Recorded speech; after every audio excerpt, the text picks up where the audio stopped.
Amém, queridos irmãos, chegamos à sexta-feira, segunda semana. Nessa segunda semana, o título geral é Oração para que Deus abra a porta à palavra. E o título da sexta-feira, O único ministério da nova aliança. O versículo 2 Coríntios 4:1.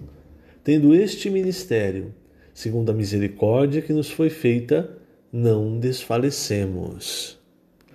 Senhor Jesus, obrigado, Senhor. Obrigado por mais um dia.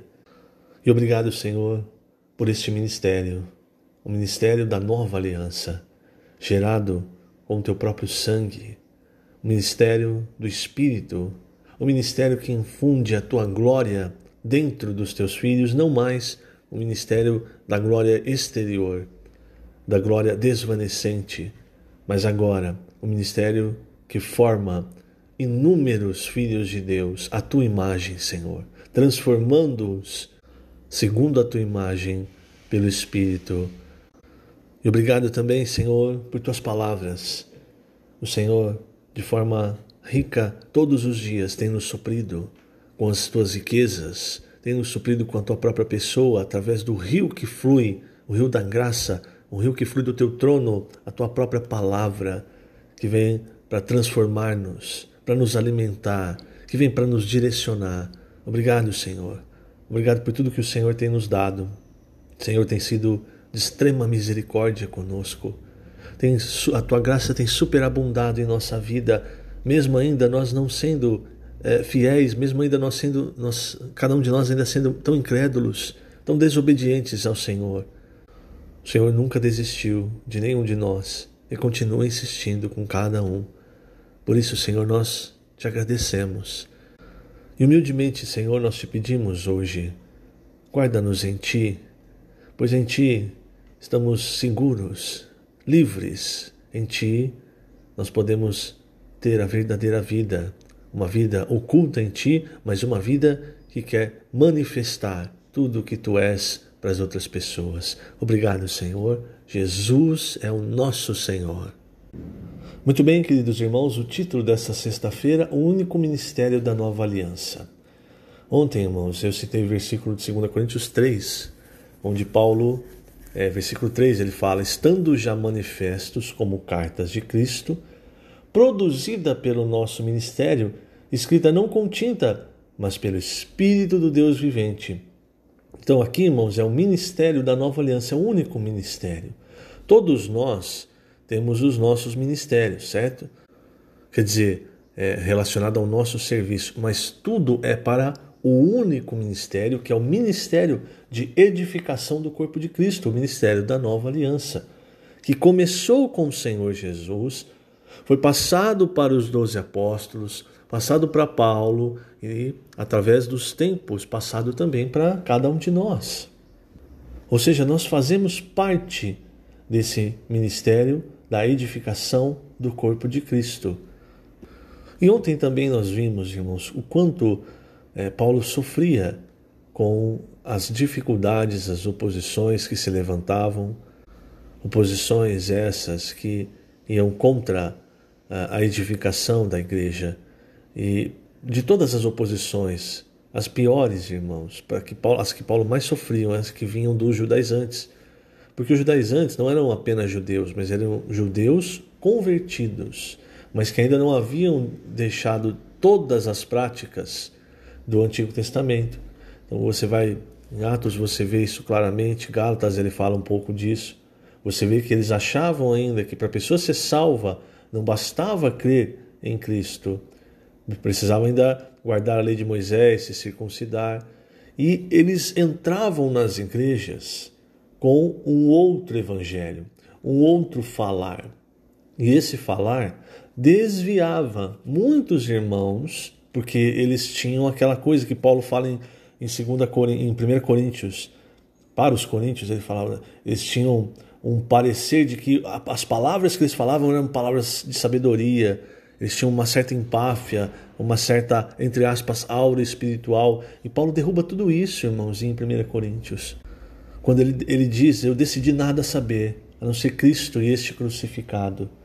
Então a verdadeira obra, irmãos, ela passa pela cruz de Cristo. Ela destrói o que nós somos, para só restar o que Cristo é. Isso é o que o ministério da Nova Aliança produz, irmãos. Quando nós lemos 2 Coríntios, ali você vê muitos relatos do que os sofrimentos na vida de Paulo produziram. E bem no começo da segunda epístola aos Coríntios, você vê Paulo dizendo que tudo que ele sofreu era para o corpo de Cristo, em função, para o bem do corpo de Cristo. Então isso é um verdadeiro ministro. E aí Paulo fala que em 2 Coríntios ele começa a desenvolver que ele é um ministro do ministério da Nova Aliança, o único ministério. Então os sofrimentos, irmãos, que Paulo passou eram para edificação do corpo de Cristo. Ou seja, para produzir algo também nos irmãos. E o que Paulo produzia nos irmãos? Qual que é o resultado do ministério da Nova Aliança, né? De um ministro que foi trabalhado para que pudesse então expor a palavra de Deus, que pudesse então gerar algo nos irmãos. Veja, página 32, a partir do terceiro parágrafo, fala assim, ó: muitos, por ambições pessoais, querem constituir outros ministérios e usam meios vergonhosos para ganhar popularidade. Paulo não fazia isso, mas falava a verdade. O que Paulo falava produzia realidade na igreja, porque tocava na consciência de cada um e em sua própria integridade diante de Deus. As armas que usamos para derrotar o inimigo não são carnais, mas poderosas em Deus, porque são capazes de destruir fortalezas, anular sofismas e toda a altivez que se levanta contra o conhecimento de Deus. Se não forem de Deus, as armas não terão poder para destruir as fortalezas na mente do homem. Somente a palavra de Deus tem poder para fazer isso e levar cativo todo o pensamento à obediência de Cristo. Quando a igreja chegar à completa submissão, Cristo virá e usará a obediência da igreja para punir toda a desobediência. No final do milênio não haverá mais desobediência no universo. Tudo terá sido varrido para dentro do lago de fogo. Então, se você olha o registro do apóstolo Paulo na Bíblia, as epístolas, a história em Atos, você percebe ali, irmãos, quanta oposição o apóstolo Paulo sofreu e qual era a maneira com que ele lidava com isso. Era falando a palavra. Ele continuava falando a palavra de Deus. Por quê, irmãos? Veja, tem dois pontos aqui. Primeiro, vamos tocar em nós mesmos, né? Você precisa perceber o seguinte, irmãos: a nossa luta não é contra carne e sangue. Então, se você está muito beligerante contra pessoas, você não está travando a luta de maneira correta, porque o alvo está errado. Então, eu repito, a luta não é contra as pessoas. Mesmo a luta de Paulo naquela época, irmãos, ele percebeu, não é contra aqueles que chegavam e estavam tentando criar situações na igreja ali, como os judaizantes, por exemplo. A luta, irmãos, é contra os principados e potestades. Então, não perca o alvo para não se encontrar lutando contra homens, contra irmãos, enfim. O segundo ponto é: o que usar na batalha? Uma vez que você detectou o alvo correto, o que usar? Você usa as armas de Deus, aquilo que é espiritual. Você usa a palavra de Deus. E muitas vezes, irmãos, voltando ao primeiro ponto, quando nós estamos muito beligerantes, assim, talvez armados contra as pessoas, contra os irmãos, nós vamos criando fortalezas. E essas fortalezas, elas vêm de sofismas. A única coisa que destrói essas coisas, irmãos, é a palavra de Deus. E a palavra de Deus é quando ela entra em nós. Aí ela vai destruindo todas essas coisas. Então, como Paulo diz em 2 Coríntios 10, a nossa arma, irmão, ela é poderosa em Deus, porque é a palavra de Deus. E a palavra de Deus, irmãos, ela não é para ficar sendo discutida. O que nós devemos fazer é simplesmente falar a palavra de Deus e deixa com Deus. Do mesmo modo que quando Paulo pediu em 2 Coríntios para que o Senhor removesse o espinho na carne, o Senhor não falou nada sobre o espinho com Paulo. Ele falou, não, Paulo, fica tranquilo, daqui um tempo passa. Não, ele falou assim, Paulo, o que você precisa é da minha graça. E você vai aprender que o poder ele se aperfeiçoa na fraqueza. Então, irmãos, se nós somos muito fortes, poderosos em nós mesmos, nós não estamos fazendo a obra de Deus. Pelo contrário. E por isso muitas vezes há o espinho na carne. Para você e eu percebermos que nós precisamos da graça de Deus. É a palavra de Deus, é o Espírito que faz a obra, irmãos. É a graça de Deus. E se você e eu nós ainda temos força em nós mesmos, aí nós vamos começar a lutar muitas vezes contra os alvos errados. E isso faz com que nós, muitas vezes, desfaleçamos. Você cansa, você perde o foco, você para. Mas quando você percebe que o poder, que a obra de Deus, ela é feita pela graça e o poder se aperfeiçoa na fraqueza, como Paulo diz, o Senhor disse para Paulo em 2 Coríntios 12, você percebe também a essência desse ministério. E aí entra o versículo 1 de 2 Coríntios 4.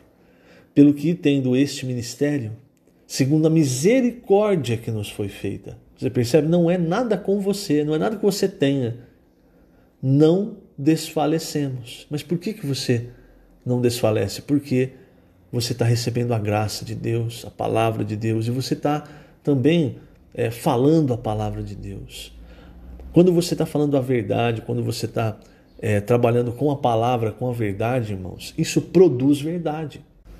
Veja, o versículo 2 de 2 Coríntios 4, ele diz assim, pelo contrário, primeiro disse, nós não desfalecemos, pelo contrário, rejeitamos as coisas que por vergonhosas se ocultam, não andando com astúcia, nem adulterando a palavra de Deus.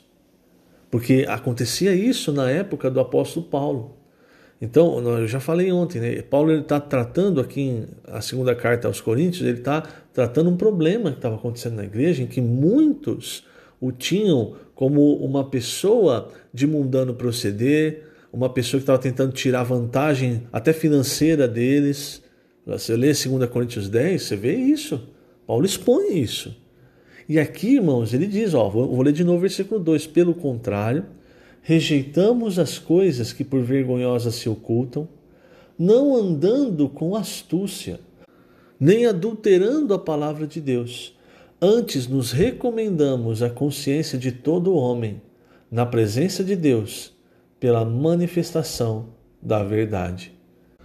Ou seja, você e eu, nós precisamos falar a verdade, a palavra de Deus. Porque a palavra de Deus, irmãos, ela gera a realidade. E quando a realidade ela vai sendo gerada dentro de nós, todas as outras coisas, tudo aquilo que é vaidade vai sendo preenchido. Agora, quando não é a palavra, quando é a astúcia, quando está adulterando a palavra, nada entra, não tem preenchimento.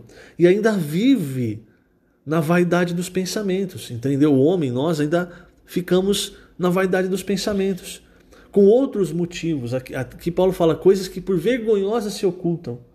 Por isso, irmãos, a nossa arma é espiritual, a nossa arma é a palavra de Deus. Em Efésios 6, Paulo deixou muito claro, a palavra é a espada. Agora lembre-se, essa palavra, irmãos, você não pode ter o alvo errado, não é para ficar atacando um ao outro, mas é para falar essa palavra de modo que ela faça a obra de Deus e ela estabeleça a verdade, ela preencha toda a vaidade. Quando isso acontece, irmãos, todas as coisas vão sendo encabeçadas por Cristo. Tudo vai entrando em ordem. Por que ainda há muita rebelião no universo? Porque as coisas estão fora do encabeçamento de Cristo. É aquela cena do Salmo capítulo 2, em que você olha o começo do Salmo, os inimigos eles estão tramando contra o ungido, contra Cristo, eles querem se libertar, mas aí quando corta para uma cena no céu, no versículo 4, Deus está rindo. Por quê, irmãos? Porque Deus, ele é a própria verdade. Então quando ele olha a falsidade, quando ele olha a vaidade, às vezes a gente pensa, Deus vai ficar irado, Deus ele vai... Não, irmãos, Deus ele ri. Porque ele percebe qual é o final do caminho da vaidade. Se você ler Provérbios, o que mais é falado ali em Provérbios é sobre a questão da sabedoria contra a vaidade. Sabedoria sendo Cristo, a vaidade sendo todas as outras coisas que Satanás criou, irmãos, exatamente para nos enganar de Cristo, nos desviar de Cristo. Então aquela cena no Salmo 2 é o Senhor rindo e ao tempo, só que lógico, né? Continua lendo o trecho, ao tempo devido, no tempo de Deus, aí ele vai dar, como o versículo 5 diz, ele fala, na sua ira, seu tempo lhes há de falar, e no seu furor os confundirá. É o que aconteceu na Torre de Babel. Quando o Senhor viu a situação, o furor do Senhor foi fazer o quê? Ele separou, ele confundiu as línguas, foi cada um para um lado. Mas hoje, graças ao Senhor, nesse único ministério, irmãos, nós temos um único falar, nós somos um, nós estamos encabeçados por Cristo. Estamos indo para a mesma direção, como o povo de Israel. Imagina ali no deserto, se cada parte do povo se levantasse em grupos, falasse, não, nós somos israelitas, mas nós fazemos parte da tribo de Efraim, então nós vamos para cá. Eu conheço um atalho e já chega rapidinho ali na terra de Canaã. Aí o outro grupo fala, não, eu já sou da tribo de Ruben, então nós vamos ficar pro outro lado, sabe? Não daria certo, não chega em lugar nenhum. O que eles faziam? Lógico, depois, né, por causa da falta de fé, aí eles ficaram rodando no deserto. Mas enquanto estava indo para a terra de Canaã, era a voz de Deus através de Moisés que eles ouviam. É o versículo de Números 9, 23. Segundo o mandado do Senhor se acampavam e segundo o mandado do Senhor se punham em marcha. Cumpriam o seu dever para com o Senhor, segundo a ordem do Senhor por intermédio de Moisés. Quer dizer, eu vou seguir o que Deus fala. Tudo bem, mas vamos pegar esse exemplo. Ali, irmãos, Deus ele conduzia através de uma pessoa. Para quê? Para que a unidade fosse mantida, para que a direção fosse a mesma. Não, imagina o seguinte, a tribo de Ruben levanta e fala, não, nós falamos por Deus também, nós ouvimos Deus, é para ir para a esquerda. Aí levanta a tribo de Manassés, não, Deus falou que para nós é para a direita, não é para a esquerda não. Aí levanta o outro da outra tribo e fala, não, Deus mandou ficar parado. Você percebe, irmãos, a confusão hoje no cristianismo é porque é cada um tentando ir para um lado. E aí, irmãos, fica todo mundo parado, porque de fato não consegue ouvir a voz de Deus. Mesmo hoje, Deus falando no nosso interior. Quantas vezes Deus nos falou algo, tocando o nosso coração através da unção, e aí nós fomos para outro lado. Eu já ouvi várias vezes, irmãos, pessoas falando coisas mais absurdas. Não, eu tenho paz em me separar da minha esposa. Outra vez eu ouvi, não, eu estou numa vida de pecado, mas eu tenho paz. Você percebe como é perigoso, irmãos, quando nós usamos Deus, a unção de Deus no nosso interior, para falar assim, eu tenho paz. Você acaba sendo conduzido pelo caminho que você acha que é o correto. Quantas vezes, através de um irmão falando numa mensagem, de um livro que você leu, algo espiritual, você percebeu, olha, então é isso o que a Bíblia estava se referindo nesse trecho e eu estava entendendo errado. Quer dizer, todos nós, irmãos, precisamos de ajuda. E hoje o Senhor tem nos dado a palavra profética para isso, para nos mostrar a direção no final dos tempos. Para mostrar, olha, é isso aqui que eu quero. Como ele fez com as 7 igrejas.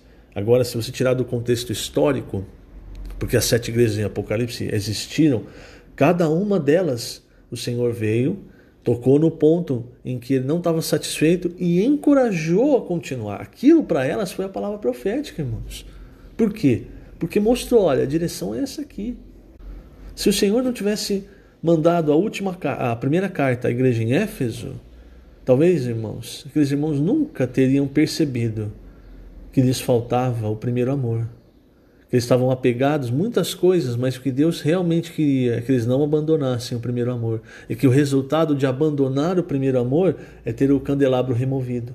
Quanto tempo, irmãos? Agora falando da história da igreja, o candelabro da igreja ficou, entre aspas, removido porque faltava o primeiro amor que vem pela palavra de Deus.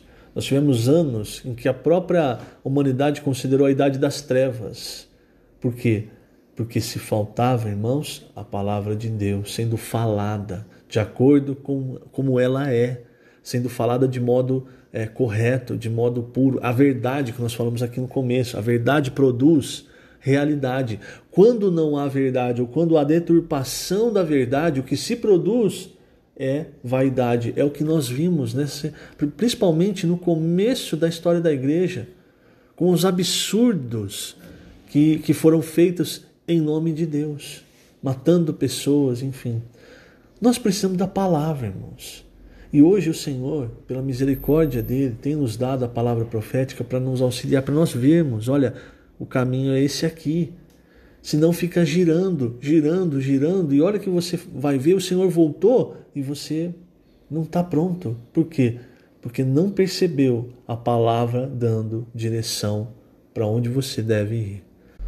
Vou encerrar por aqui, ficou muito grande esse áudio, peço perdão, que o Senhor te abençoe grandemente nesse dia. Lembrando, estamos colocando essas gravações no YouTube, no canal do YouTube da Igreja em Ribeirão Preto. Jesus é o Senhor.